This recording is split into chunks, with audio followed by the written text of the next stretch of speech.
rangba ke jela Meghalaya ukan rat ke sangma ulakin tu ya menteri kampo yeng ke sorkar pedeng u Amit Shah ban pen klan ye kilat ke lynti ban kenra ye ke brio ki bawan rong beaiñ Shah ke ne ke jela da ka ba pen im byang ye ke jingdawa ka balaslam bha ban pen tre kamno ye ke in line permit Hagajing kendo ba menteri kampo yeng hasilong mentagasngi usangma ula IT ya ka dorkhas ka bala kedaw ye ki katu katni ki jing ba kongsan jang ka jela kinthop ya ka jingwan buhai shnong beaiñ ka jing itho ya ka riti sanshar ka ri ya ka ten khasi bat garo ka jing terwa ban penkala ya ka six schedule bat jing penkala ya ka foreign contribution act halor ka jingwan rung tu beaiñ o menteri rangba ka jela ulaong ba ka jela Meghalaya ka dan kam ya ka rukam trekam ka bakham byang ban penbet ya ka jingwan rung ki brio ki banabar bat ban khangla ya ka jingwan rung beaiñ ula penpau ya ka an Meghalaya Resident Safety but Security Act bat ka rukam trekam jong ka ILP baro ar la kirshan da ki rai balam binter da ka ying dor bar jela kum ki atiar ki bala ban pen khlan ya ka jingpet ngon bat jing penben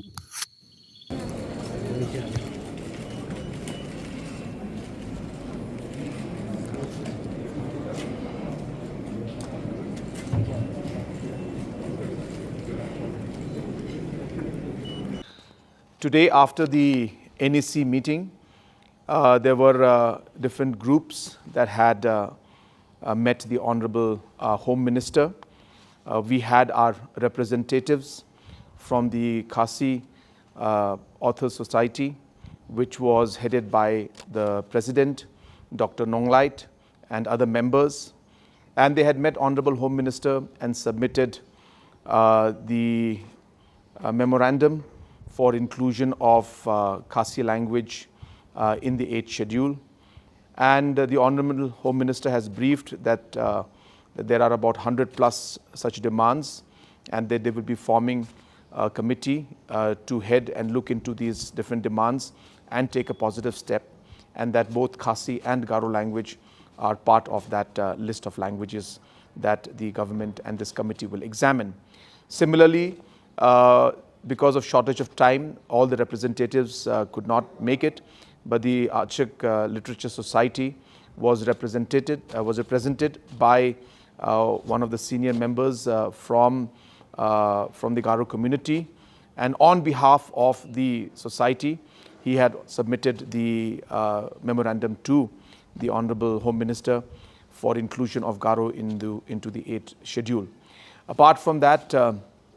there was also a forum of the NEICC where different members from different denominations and different church denominations had called on the Honorable Home Minister and appealed to the Home Minister to look into different aspects of the FCRA Amendment Act, which, as we know, is something that is of great concern. And the Honorable Home Minister was very positive in his response. He has asked the church representatives to prepare detailed memorandum, specifically clause-wise, and that to meet him in Delhi at the earliest and discuss about how to or what are the issues that are of concern to them. And he has asked me to bring the delegation to Delhi, which I will be doing very soon. And he has said that he has the necessary powers to make the necessary amendments, and therefore we should submit the memorandum to him at the earliest, which we will be doing very, very soon. And it was a very, very positive response that we got from the Honorable Home Minister. Similarly, the different organizations and NGOs had also called on them, and they have also expressed different concerns, which I'm sure that they have given a press release and press conference on the different issues and agendas that they raised. Today we had the 73rd plenary session of the Northeast Council, which is chaired by the Honorable Home Minister,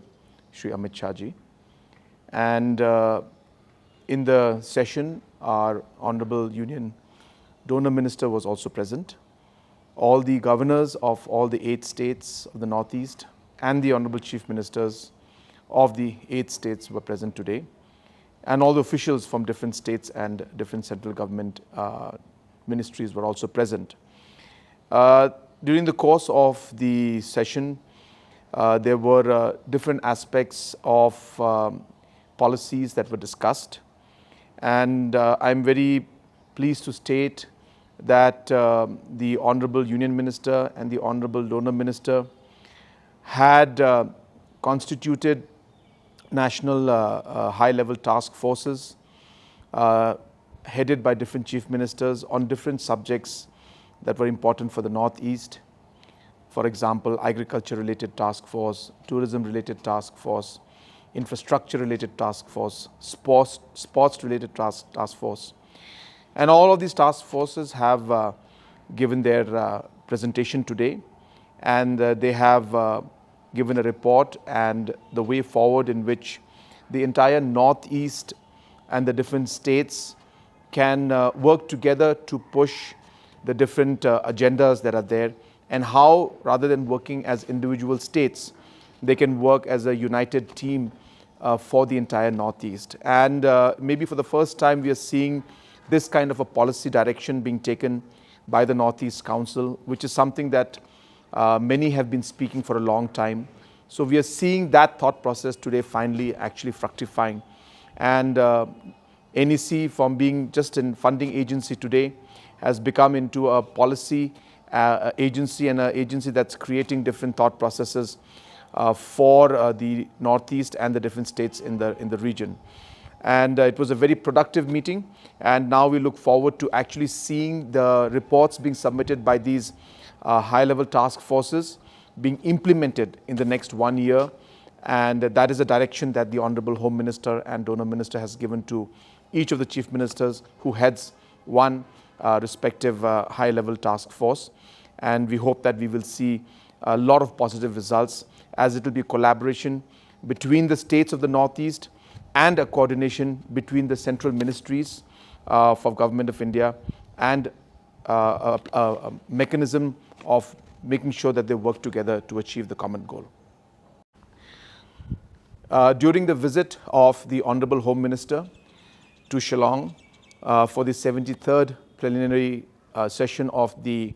Northeast Council, on behalf of the Government of Meghalaya,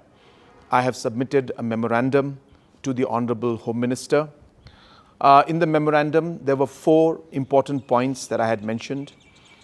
First was regarding the setting up of a proper mechanism to check illegal immigration into the state. And we have expressed our concerns on this issue and suggested to government that mechanisms like the ILP, for which we have passed a resolution, and mechanisms like the MRSSA could be mechanisms and ways and means in which we would be able to check the illegal immigration. And we have urged the Government of India to look into both these demands that we have made and create a mechanism so that we are able to check the illegal immigration in the state. Number 2, we had urged the Government of India to consider inclusion of Khasi and Garo language in the 8th schedule of the Constitution. This again is a very important demand which we have made for a very long time, and we have passed a resolution in the Assembly. And once again today, we urge the Government of India to include both Khasi and Garo in the 8th schedule of the Constitution of India. The 4th issue we had raised was regarding the amendment to the 6th schedule. We are aware that there is a bill that is pending, and Government of India has been consulting different state governments and different district councils. So we have urged that that amendment should be in consultation with the states, and taking the views of all the states should be pushed through, so that necessary amendments can be made to the 6th schedule, which would ultimately benefit the different tribal societies in different parts of the Northeast. And the 4th issue that we had raised in our memorandum that we submitted as a government was regarding the amendments to the FCRA, where you're aware that Government of India is planning to amend the FCRA, and different organizations have raised concerns about those amendments and how it could impact the work that they're doing, including the assets that are there that these different associations and organizations they have. And hence, this was again reiterated in the memorandum that we submitted, and we have received a very positive response from the government, from the Honorable Home Minister, and he has asked us to come to Delhi with the delegation and detailed of all the aspects of what amendments we would like to see or change in the FCRA Amendment Act bill. He has asked us to give it in writing. So these were the 4 points that we have submitted, and as you're aware that the government is continuously following up on all these 4 aspects, and that we are sincerely working towards ensuring that we're able to achieve our goal in being able to resolve all these 4 issues that I've mentioned in the memorandum to the Honorable Home Minister. Thank you very much.